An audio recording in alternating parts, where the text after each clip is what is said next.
श्री झूलेलाल सतनाम साखी। दोस्तों अॼु ॾाढी दुख भरी ख़बर असां तव्हांखे ॿुधाइण वारा आहियूं, जंहिंसां कि सिंधी समाज में वाक़ई में हिकिड़ी दुख जी लहर आहे। दोस्तों सिंधी समाज जी आन बान शान, जी हाँ दोस्तों, सिंधी समाज जी आन बान शान फिल्मी कलाकार गोवर्धन असरानी हिन दुनिया में कान रहा।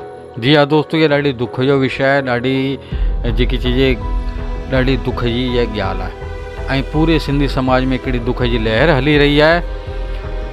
सभिनि लाइ करे हिकु दुखद ॻाल्हि रही कि असरानी असांजे विच में न रहिया, जिन पंहिंजी पहचान सिनेमा जगत में अहिड़ी ठाही है कि हुननि जो नालो ई काफ़ी हूंदो। असरानी माण्हू हिननि जी फिल्म ॾिसण लाइ करे आतुर रहंदा हुआ कि इस फिल्म में असरानी है तो हम देखने ज़रूर जाएंगे। माना सिर्फ़ असरानी जे रोल के ॾिसण लाइ करे माण्हू सिनेमा थिएटर में पहुची वेंदा हुआ।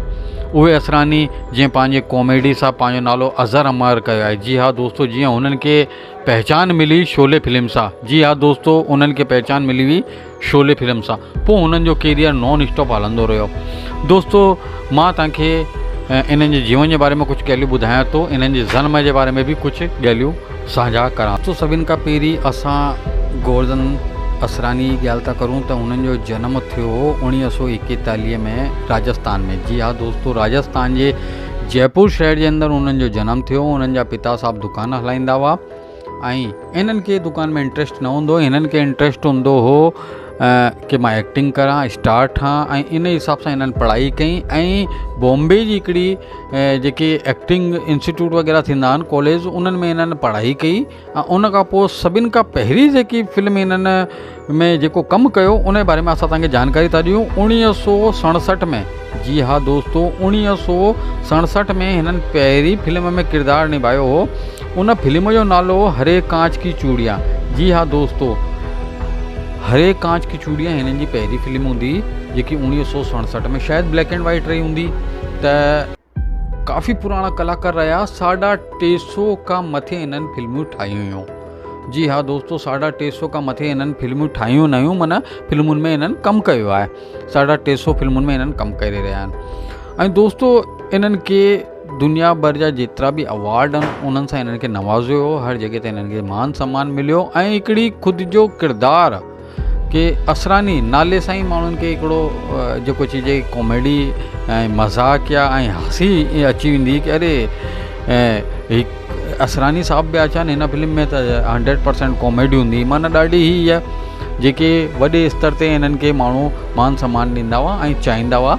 ऐं हुन फिल्म जे अंदरि हिकिड़ो रुख बि ॿियो अची वेंदो, जंहिं फिल्म में ही कमु कंदा हुआ त हुन अंदरि इन प्रकार जी पंहिंजी अदाकारी ऐं हुन प्रकार जी पंहिंजी जेकी एक्टिंग कंदा हुआ त उन फिल्म खे बि कामयाबी मिलंदी। ऐं हर एक्टर सां गॾु ही कंफर्ट महसूसु कंदा हुआ, आरामदायक, कि हर एक्टर हिननि सां गॾु इज़ीली कमु करे लाहींदो। पोइ चाहे वॾे खां वॾा एक्टर हुजनि, चाहे नंढे खां नंढा एक्टर हुजनि, हर एक्टर हिननि सां गॾु कमु करे रहिया आहिनि। शोले फिल्म जी ॻाल्हि करूं तो शोले फिल्म में अंग्रेज़ों के ज़माने के जेलर। जी हाँ दोस्तों, इन्हनि जो इहो डायलॉग वर्ल्ड फेमस थी वियो कि जिते बि अगरि इहो चईंदा हुआसीं न कि अंग्रेज़ों के ज़माने के जेलर आहिनि त असरानी जी यादि अची रहंदी आहे। ऐं अगरि असां हींअर ज़माने जी ॻाल्हि करूं, उहा बि फिल्म ॾाढी पुराणी हुई, शोले फिल्म। ऐं हींअर कुझु साल पहिरीं बोल बच्चन फिल्म आई हुई, जंहिंमें अमिताभ बच्चन, अभिषेक बच्चन, अजय देवगन वग़ैरह सभु हुआ।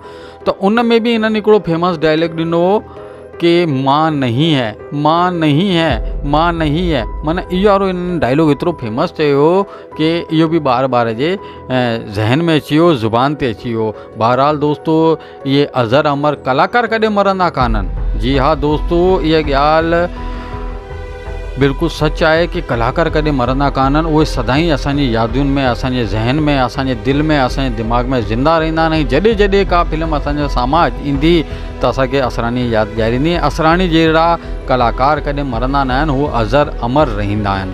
त दोस्तों, सिंधी समाचार राजस्थान जी समूरी टीम पारां असरानी के भावभीनी असां श्रद्धांजलि अर्पित करूं था ऐं ईश्वर के ये प्रार्थना था करूं कि ईश्वर उन्हनि खे पंहिंजे चरणनि में वास ॾे। जय श्री झूलेलाल।